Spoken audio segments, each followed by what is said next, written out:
Bonjour. On se retrouve aujourd'hui sur le stand de Binance, Viva Technology. Quel sentiment ça vous fait d'être présent aujourd'hui? Déjà, je suis très fier du travail qui a été fait par la communauté et mon équipe pour ce stand. Je réfléchis au chemin parcouru des cryptos sur ce dernier cycle, à savoir qu'on n'aurait jamais imaginé pouvoir être là devant l'entrée de Vivatech et avec autant de personnes qui viennent et autant de grandes entreprises qui nous reconnaissent. Donc, grosse fierté, très grande gratitude pour la communauté, mais aussi la France en général qui nous a donné un peu nos premières lettres de noblesse et une énorme envie de continuer. Qu'est-ce que ça vous fait à titre personnel, vous, d'être là en tant que représentant de Binance sur un salon aussi important avec des grandes entreprises, LVMH, Google? Qu'est-ce que ça vous fait, vous? Faut rester humble. On a fait une très bonne année, on a fait un très bon semestre même, mais il va falloir rester humble, il y a encore énormément de chemin à parcourir. Il y a seulement 8% de la population qui est éduquée aux cryptos, ça veut dire qu'on va devoir faire 10 fois plus de travail que ce qu'on a fait à l'heure actuelle. Donc je préfère pas me satisfaire ou me réjouir, mais plus penser à tout le reste du travail qu'il va falloir faire sur l'éducation, mais aussi sur l'adoption des masses. En tout cas, c'est un très bon départ. Alors du coup, on va parler un peu de Binance. Est-ce que vous pouvez représenter un peu la plateforme, même un peu son historique pour ceux qui ne vous connaîtraient pas? Oui, alors on a été créé le 14 juillet 2017, c'est une date particulière. Et au départ, on était juste un échange de crypto-monnaies pour acheter et vendre des cryptos, pouvoir déposer des fiat, les retirer sur son compte en banque. Voilà, une interface pour passer des fiat aux cryptos. On est devenu leader de notre marché assez vite et à partir de là, il a fallu résoudre les problèmes de la blockchain nous-mêmes ou en tout cas proposer des alternatives. Je pense que si on doit résumer Binance, c'est un ensemble de services connexes et pour les personnes qui veulent entrer dans la crypto, qui peuvent rentrer dans la crypto, s'éduquer et ensuite l'utiliser à son plein potentiel avec la Binance Card, avec les produits de Earn, avec le Launchpad et plein d'autres offres. Et en même temps, l'une des plateformes les plus adaptées pour servir les besoins des professionnels qui veulent faire du Web3 et de la crypto un des volets de leur activité. Et donc aujourd'hui, Binance, c'est plus seulement un échange, on peut dire que c'est un écosystème. Oui, c'est un écosystème, c'est une plateforme de plateformes. C'est l'une des plateformes qui offre les meilleures technologies pour ensuite mettre un add-on Web3 et blockchain sur ses offres.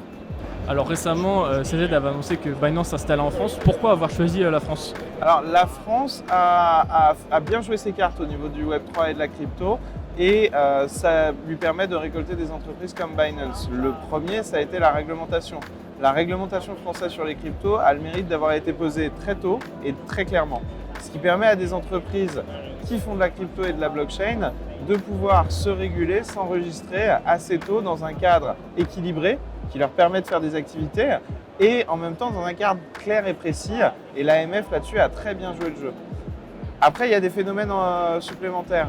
La France est une vraie école de l'ingénierie, du développement et des mathématiques. Et c'est assez immédiat de voir nos besoins qu'on va avoir en développement et en ingénierie. On est très demandeurs. Et en dernier point, la France est la France.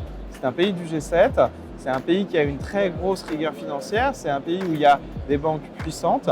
Donc s'installer en France, pouvoir parler aux institutions, pouvoir convertir des acteurs traditionnels de la finance français, c'est avoir un rayonnement mondial.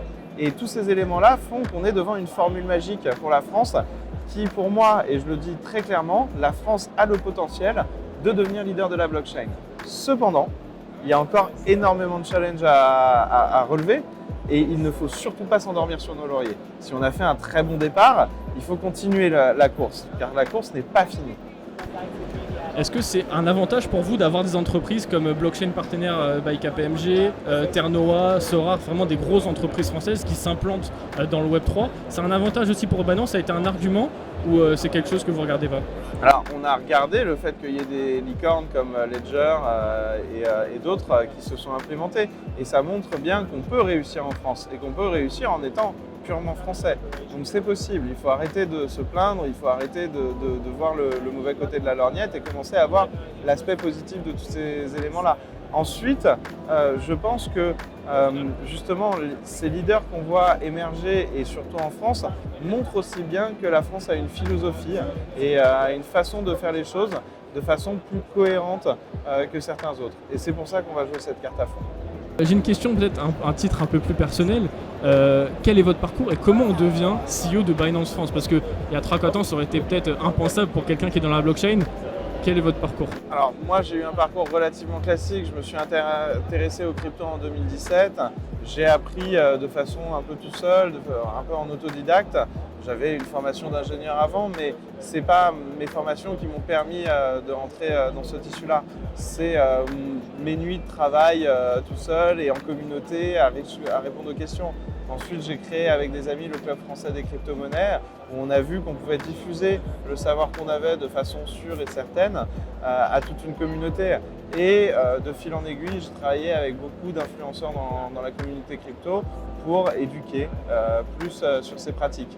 Avec un grand hasard, j'ai vu que Binance avait un programme qui était les Binance Angels, des volontaires qui peuvent donner un peu de temps pour apprendre aux autres les cryptos et en même temps qui ont accès un peu plus à Binance et qui peuvent leur parler un peu plus directement. Donc j'y suis allé et je les aidais ponctuellement, voilà, comme ce que font les gens ici. Et d'ailleurs, je remercie vraiment la communauté des Binance Angels, c'est l'un de nos meilleurs avantages. Et de fil en aiguille, voilà, un poste de directeur France s'est ouvert, j'ai tenté et j'ai pris cette opportunité qui est formidable. On va le dire, hein, c'est un peu par hasard au final à la fin de la journée. Alors je vais me placer une question un peu plus centrée sur Binance France. On a appris il y a quelques jours, grâce à The Big Whale, Raphaël Bloch, etc., que de nombreuses entreprises crypto gelaient ses recrutements ou alors supprimaient ses effectifs.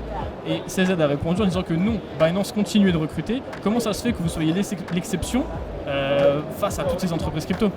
Je pense que là-dessus, il faut remercier Sizi et son approche et sa philosophie. Et le premier trait de caractère de Sizi, c'est son humilité.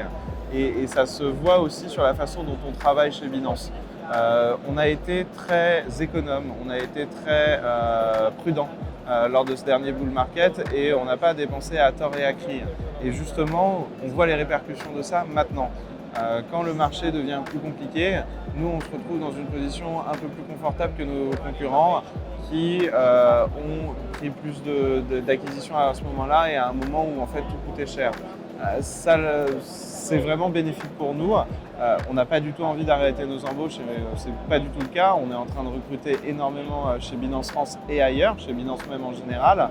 Et je pense que c'est important qu'on soit cet acteur-là qui développe l'écosystème de cette façon-là. Donc, on continue le recrutement. Aujourd'hui, on est plus d'une centaine chez Binance France, avec un profil qui est 50% des Français et 50% des personnes qui sont venues s'installer en France. Et ça, c'est très important. Pourquoi? Parce que avoir des talents qui viennent en France pour s'implémenter et développer des activités blockchain, je ne sais pas si vous vous rendez compte, à une époque, c'était l'inverse. Vous avez réussi en quelque sorte à inverser la tendance des profils des ingénieurs qui partent à l'étranger. Aujourd'hui, c'est des profils qui viennent en France parce qu'il y a Binance. Alors, on a réussi à créer un phénomène, un petit phénomène. Maintenant, il va falloir le confirmer, le rendre plus grand. Il y a toujours des profils français qui partent à l'étranger et je les encourage, c'est une très bonne nouvelle. Il n'y a pas de problème. Ce que je veux, c'est qu'il y ait un peu que le robinet passe dans les deux sens. Maintenant, il faut savoir rester humble. Ce qu'on a réussi à faire pour l'instant, c'est très très fragile. Il faut continuer à le faire grandir et à le faire prospérer. Et on ne peut pas y arriver tout seul. C'est pour ça que le but de toute cette démarche, c'est de créer un écosystème. C'est pas de juste faire la course en tête et de laisser tout le monde derrière. Justement, vous parlez d'écosystème. Là, vous avez appuyé notamment tout à l'heure sur le terme de communauté. C'est vraiment la grande force de Binance, c'est d'avoir les Binance Angels, mais aussi des fans. C'est rare d'avoir des fans d'une plateforme, enfin de ce qui était à la base d'une plateforme. C'est vraiment votre force, la communauté. Alors moi je suis le premier fan de Binance, hein. je le dis très clairement. C'est la grande force, c'est la communauté de Binance, mais c'est aussi pour ça qu'on a un bon produit. Ce sont les feedbacks, les commentaires de nos utilisateurs qui nous font avancer. Le plus important, justement, c'est que notre communauté soit contente et que nos utilisateurs soient satisfaits du produit qu'ils attendent. La blockchain, si vous voulez, c'est encore un ensemble de services qui est à développer. Donc les feedbacks des utilisateurs sont très très importants pour nous, pour améliorer la plateforme constamment. En dernier point, je voulais juste parler de ce rapport communauté. Si vous voulez, pour moi, il est inconcevable que quand j'ai une relation de 5 ou 10 ans ou 15 ans avec quelqu'un, un utilisateur, je puisse le considérer comme un client. En fait, c'est une communauté. L'éducation, c'est le plus important en fait. Et c'est le plus important pour deux raisons. La première, c'est qu'on ne peut pas aller dans la blockchain et ne pas savoir ce qu'on fait. Sinon, on est au casino et autant aller au casino directement. Donc, je préfère avoir une communauté d'utilisateurs qui sait très bien ce qu'elle fait. Pourquoi? Parce qu'après, en fait, elle va plus prospérer, plus réussir. Et c'est le but de la Binance Academy, c'est d'avoir une source de vérité et de pouvoir avancer dessus. Peut-être une dernière question, vous parliez de développement en France. Est-ce que vous avez quelques chiffres à nous donner depuis que Binance est installé en France, par exemple en termes d'effectifs, de croissance? Quelques chiffres clés là-dessus? Alors c'est encore un peu tôt pour s'en vanter et ni pour en parler, mais voilà, on a une équipe aux alentours maintenant de 100 personnes en France qui travaillent sur la France mais aussi sur l'international de Binance et au global. Donc le pôle français est un pôle maintenant international et j'en suis très fier. Après voilà, ça fait je crois 3 mois que nous sommes enregistrés par l'AMF. Donc c'est encore très très récent. On est en train de mettre en place un peu notre stratégie d'expansion, mais pour l'instant, je préfère avancer de façon prudente. Peut-être une petite exclusivité, qu'est-ce qui va sortir? Est-ce que vous avez quelque chose à annoncer pour les prochaines semaines, les prochains mois sur Binance France? Ah, on va voir. On va voir. Vous n'avez rien à nous annoncer? Non, je reste muet comme une tombe. Je préfère garder mes secrets. Je voulais vraiment vous remercier et je voulais vraiment remercier toute la communauté d'utilisateurs qui vient nous voir à Vivatech. C'est un grand moment de rencontre et ça faisait très longtemps qu'on ne s'était pas rencontrés en physique, donc je suis très heureux.